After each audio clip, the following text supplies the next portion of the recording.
बिस्मिल्लाहिर्रहमानिर्रहीम। अस्सलाम वालेकुम। मेरा नाम हसन इशफाक है।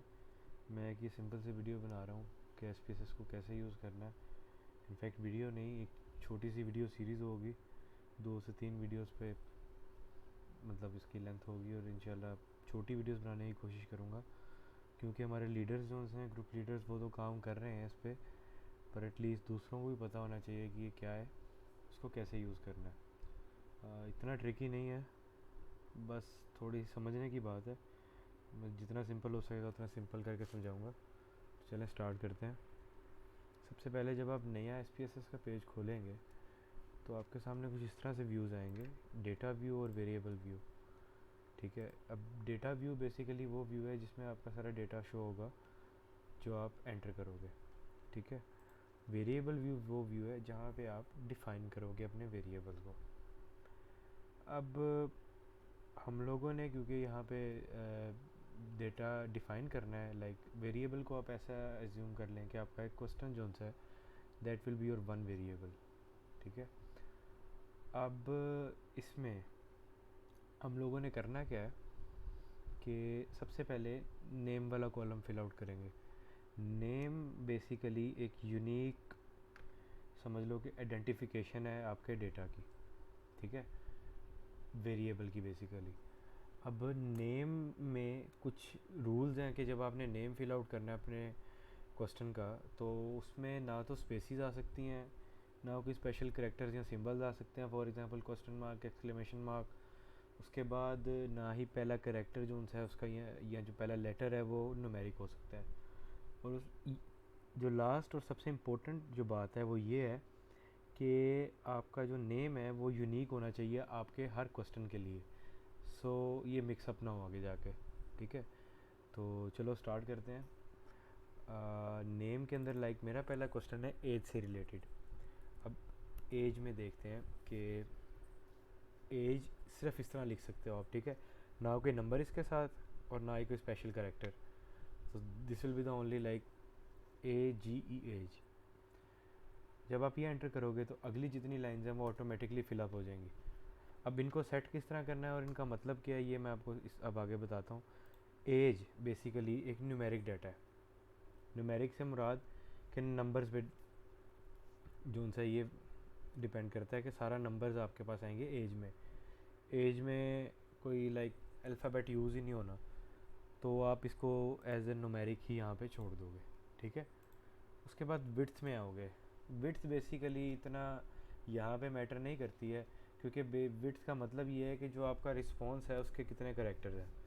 ठीक है, वो रिस्पॉन्सेज आप आगे जाके वैल्यूज़ में डिफ़ाइन कर दोगे, तो विड्थ यहाँ पे 8 बाई डिफ़ॉल्ट आई थिंक ठीक है। अब डेसिमल्स में आ जाएं तो डेसिमल्स बेसिकली आपकी न्यूमेरिक वैल्यू के आगे कितने डेसिमल पॉइंट्स होंगे। ऐसे ऑब्वियसली एज है आपकी, तो एज पूरी होल नंबर्स में हमने ली थी, क्योंकि मैंने अपने डेटा में स्लैब्स बनाई थी एज की। ठीक है, तो स्लैब से मतलब ये है कि 20 to 30, 31 to 40, 41 to 50, 51 to 60, 61 to 70 and 70+, इस तरह ये स्लैब्स हैं, रेंजेस हैं। तो इसमें ऑब्वियसली डेसिमल्स की मुझे ऐसा ज़रूरत नहीं है, so I will turn it to zero. Label, ये एक ज़रूरी चीज़ है और इसको समझना भी ज़रूरी है, क्योंकि आप किसी भी वेरिएबल के नाम में ना स्पेस दे सकते हो, ना कोई स्पेशल करेक्टर लिख सकते हो, लेकिन ऑब्वियसली क्वेश्चन में आपके सारे करेक्टर्स भी आते हैं, स्पेसिस भी आती हैं। स्पेशल करेक्टर से मतलब क्वेश्चन मार्क भी आता है, कोमास भी आते हैं। तो लेबल बेसिकली एक आपकी आइडेंटिफिकेशन मार्क है कि आपने अपने क्वेश्चन को आइडेंटिफाई कैसे करना है इस सारे डेटा में। ठीक है, अब लेबल जो है आप, मैं जिस तरह मेरा क्वेश्चन है मैं पूरा क्वेश्चन यहाँ पे लिख सकता हूँ, एज इन ईयर्स, इस तरह ही अगर मेरे क्वेश्चन में लिखा है लाइक, इसको मैं एज इन ईयर्स की तरह सेव कर लूँगा। ठीक है, अब लेबल से आप डिफ़ाइन कर सकते हो, लाइक डिफ़ाइन के अलावा आप उसको आइडेंटिफाई कर सकते हो कि जी मेरा ये क्वेश्चन कहाँ पे लाई कर रहा है, इन केस अगर आप वेरिएबल भूल भी जाते हो कौन सा असाइन किया था। फिर आती हैं वैल्यूज़। अब न्यूमेरिकल वैल्यूज़ हैं, मैं न्यूमेरिक्स के साथ ही जाऊंगा, लाइक न्यूमेरिकल वैल्यूज़ के साथ ही जाऊंगा, और कुछ इस तरह से साइन करते हैं वैल्यूज़ आप कि जो वन वैल्यू है वो मैं अपनी पहली ऑप्शन को साइन कर दूंगा, that will B from 20 to 30, और मैं ये ऐड कर दूंगा।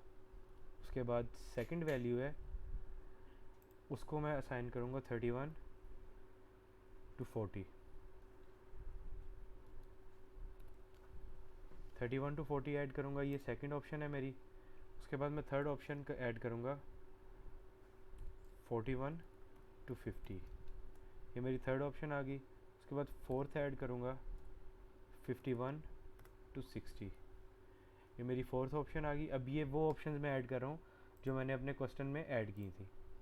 बेसिकली मेरी कितनी ऑप्शन थी, मेरी ई तक ऑप्शन थी और मैंने 70 तक इंक्लूड किए थे, ठीक है। तो फोर्थ और फिफ्थ आ गई मेरी 61 to 70। अब ये मेरी ऑप्शंस पूरी हो गई हैं इस क्वेश्चन के लिए एज की। 5 वैल्यूज़ असाइन कर दी, उसके बाद मैं इसको सेव कर दूंगा। वैल्यूज़ आ गई। मिसिंग में अब होता है कि आप वैल्यू जब नॉट एप्लीकेबल कोई ऑप्शन दे देते हैं। नॉट एप्लीकेबल से मुराद है कि आपका कोई ऑप्शन जो ओपन एंडेड क्वेश्चन कह लें कि जिसमें आगे रिस्पोंडेंट की मर्ज़ी है कि वो कि वैल्यू सेलेक्ट करें या ना करें, उसमें आप मिसिंग वैल्यूज़ को एज ए एक्सक्लूजन डाल सकते हो कि कोई बात नहीं, अगर ये एक्सक्लूड भी होती हैं तो इससे डाटा ख़राब नहीं होगा। विड्थ ऑफ डाटा कॉलम, ये भी इतना मैटर नहीं करता क्योंकि इससे मुराद ये है कि आपका डेटा जो सा है वो कितना आपको मतलब एक्सपेंड है। एक क्वेश्चन के मुताबिक तो 8 मेरे ख्याल से एज के लिए इनफ है। अलाइनमेंट आपकी डेटा की बेसिकली अलाइनमेंट होती है कि आप किस तरह डेटा को अपने सॉर्ट आउट करना चाहते हैं, लेफ़्ट साइड पे लिखना चाहते हैं, राइट साइड पे लिखना चाहते हैं या सेंटर में रखना चाहते हैं, जिस तरह आपको खूबसूरत लगे। मैं डिफ़ॉल्ट राइट रहने दूंगा। अब मैयर जो सा है, मैयर ज़रा समझने वाली चीज़ है, थोड़ी सी ट्रिकी है लेकिन ईजी है। मैयर के लिए 3 ऑप्शन आती हैं आपके पास। पहली आती है स्केलर या स्केल, दूसरी आती है ऑर्डिनल और तीसरी आती है नॉमिनल। स्केल के अंदर एग्जैक्ट वो चीज़ें आती हैं जो आप मैयर कर सकते हैं, लाइक एज इन ईयर्स, ठीक है। अब असूलन तो जो एज है उसको आना चाहिए स्केल में, लेकिन क्योंकि मैंने उसको स्लैब्स में डिवाइड किया है, कैटेगरीज़ में डिवाइड किया है, तो वो फॉल करेगी ऑर्डिनल में। अब ऑर्डिनल और नॉमिनल में क्या फ़र्क है? एज जो स्केल है वो तो आ गई क्वांटिटी आपकी, कि आप क्वांटिटेटिव डाटा दे रहे हो। अब क्वालिटेटिव डाटा को डिफ़ाइन करने के लिए 2 तरह की आगे ऑप्शन आती हैं, उसमें ऑर्डिनल आती है और नॉमिनल आती है। ऑर्डिनल के अंदर मुराद है कि एग्जैक्ट जो उनसे रैंक्स होते हैं, लाइक किसी की एजुकेशन देखना चाह रहे हैं आप कि ऑब्वियसली जो प्राइमरी स्कूल वाला बच्चा है उससे ज़्यादा एजुकेटेड सेकेंडरी वाला है, सेकेंडरी से ज़्यादा इंटर वाला है, इंटर से ज़्यादा आगे ग्रेजुएशन वाला है और ग्रेजुएशन से ज़्यादा आगे मास्टर्स वाला है। दीज आर द कैटेगरीज, इसको आप ऑर्डिनल में लेके कंसीडर करेंगे। नॉमिनल जो सी है वो क्वालिटी करेंगे, आप एक्सप्लेन करेंगे, लेकिन उसमें रैंक्स ज़रूरी नहीं है। फॉर एग्ज़ाम्पल रिलीजन, अब कोई जो मुसलमान है वो किसी से ज़्यादा क्रिश्चियन नहीं हो सकता, मतलब उसमें आप रैंक्स नहीं बता रहे हैं, उसमें आप क्वालिटी बता रहे हैं सिर्फ उसकी। तो उसमें यूजली रेस, ट्राइब, इस तरह की चीज़ें आती हैं। अब वैसे तो मेरी एज जो सी है वो स्केल में आनी चाहिए थी क्योंकि मैंने उसमें एज मैयर करनी थी, लेकिन क्योंकि मैंने स्लैब्स बनाई हैं इसलिए मैं इसको ऑर्डिनल में रखूँगा। ऑर्डिनल का मतलब ये है कि मैंने इसको रैंक्स में डिवाइड कर दिया, like 20 to 30 is my first rank, 31 to 40 is my second rank and 41 to 50 is my third rank and so on. ये मेरा पहला क्वेश्चन था और ये कुछ इस तरह से आपने एक वेरिएबल डिफ़ाइन कर लिया। अब दूसरा वेरिएबल डिफ़ाइन करना है वो है जेंडर का। अब जेंडर को हम यहाँ पे इस तरह लिखेंगे जेंडर। अब जेंडर को मैं न्यूमेरिक इसलिए सेलेक्ट करूँगा क्योंकि डाटा एंट्री में आसानी होगी। डाटा एंट्री में आसानी किस तरह होगी वो मैं आपको आगे चल के बताता हूँ वैल्यूज़ में। ऑब्वियसली यहाँ पे भी डेसिमल्स, अभी इसमें भी यहाँ तो कोई मेल है या फीमेल है जो हमारे क्राइटेरिया था, तो ये भी ज़ीरो हो गया। लेबल जेंडर ऑब्वियसली हमारा जो क्वेश्चन था that will be our label के मिक्सअप ना हो हमारा। उसके बाद वैल्यूज़ में अगेन मैं वैल्यूज़ न्यूमेरिक कब क्यों लिखा था, either 1 for male and 2 for female, nothing else. So it's going to be like simple सी बात है कि ये मेरा न्यूमेरिक में ही जाएगा क्योंकि मैं वैल्यूज़ उसको न्यूमेरिक असाइन कर रहा हूँ। न्यूमेरिक क्यों असाइन कर रहा हूँ कि मुझे डाटा एंटर करने में आसानी होगी, आपको भी डाटा एंटर करने में आसानी होगी when you will go with 1 and 2। So 1 is for male and 2 is for female. अब ये हमारा क्वेश्चन यहाँ पे पूरा हुआ. अब क्योंकि यहाँ तो कोई मेल है या फीमेल है, यहाँ तो कोई मेल है या फीमेल है, उसमें अब एब्रप्ट क्लासेस हैं. एब्रप्ट से मुराद ये कि ब्रेक हो रही है, ब्रेक आ रही है बीच में. इसमें रैंक्स नहीं है, आइदर वन इज़ मेल और फीमेल.